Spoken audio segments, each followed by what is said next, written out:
Hi, everyone. My name's Tarryn. I'm the women's worker here. Is this coming through? Okay. And it's such a privilege for me to introduce my special friend, Porthen, to all of you. This is Jill.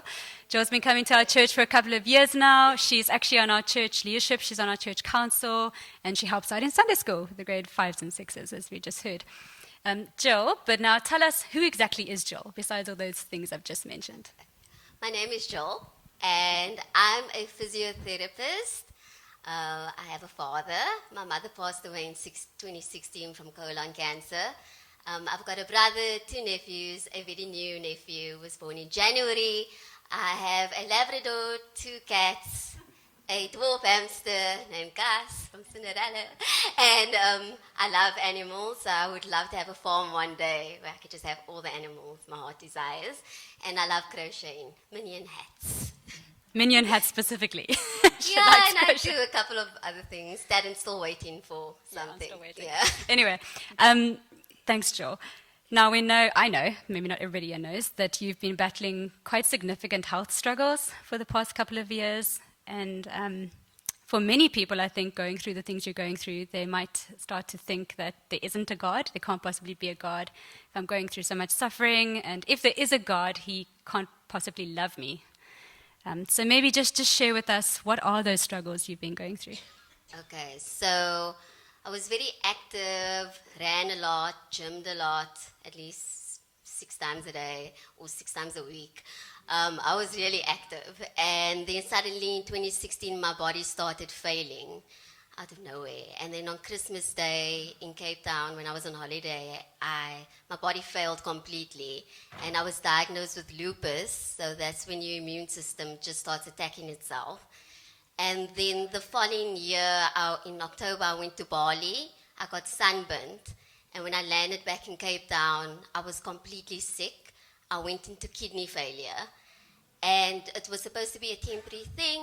My doctor tried a biological treatment, which I was sure God was going to let that work and my kidneys would start working again, but it didn't. And then my temporary catheter for dialysis became a permanent catheter.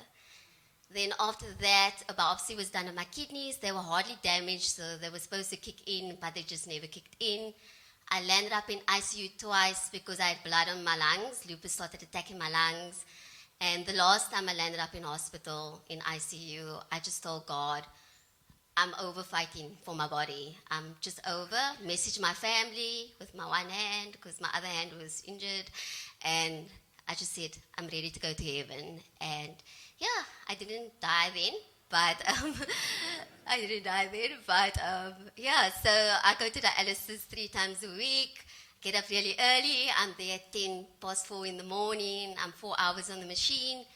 It's really hard because if my blood pressure falls, then I get sick and I vomit, and that's a whole other story. And also I lost my job because they wouldn't accommodate my dialysis. Yeah, so Jill, why are you a Christian if all these things are true? Like, why not? I don't know. Yeah, that's just like a very interesting question for me because, like I said, there was a time when I just gave up fighting for my body. And here was a God that I gave up, but he never gave up fighting for me. And every time, with the blood on your lungs, that's like a 40% chance of survival. That's like very slim chances of surviving.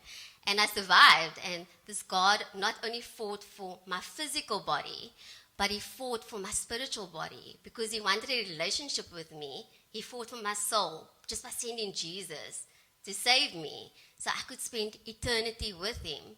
So even if my body isn't restored on earth, I knew that one day I would be in heaven where I would be chilling with Jesus and my body would be completely restored. I would have kidneys and there would be no family issues, relationship issues, anger issues. It would just be so perfect, just chilling with God. And it obviously isn't easy because I do get frustrated with dialysis 3 times a week. It's really early.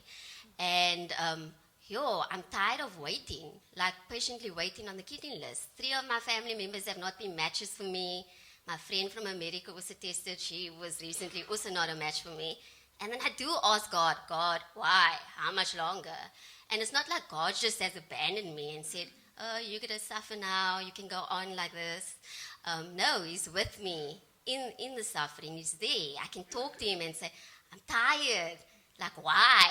And I could, like a real deep connection. That's all allowed through Jesus, because if there wasn't Jesus, then I wouldn't be able to do that. And just a miracle, like how my body is really, I'm supposed to be functioning at least 30%. I run.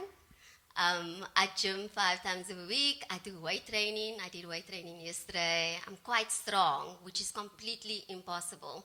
A doctor actually told me in the week he's never ever heard of someone that has been in remission from lupus, because lupus is supposed to be forever. My rheumatologist told me a couple of weeks ago I don't have to see him anymore because lupus has been in remission in my body for at least 3 years now. So that's a miracle in itself. So, and I also got a job. Fantastic. Thanks, Jill.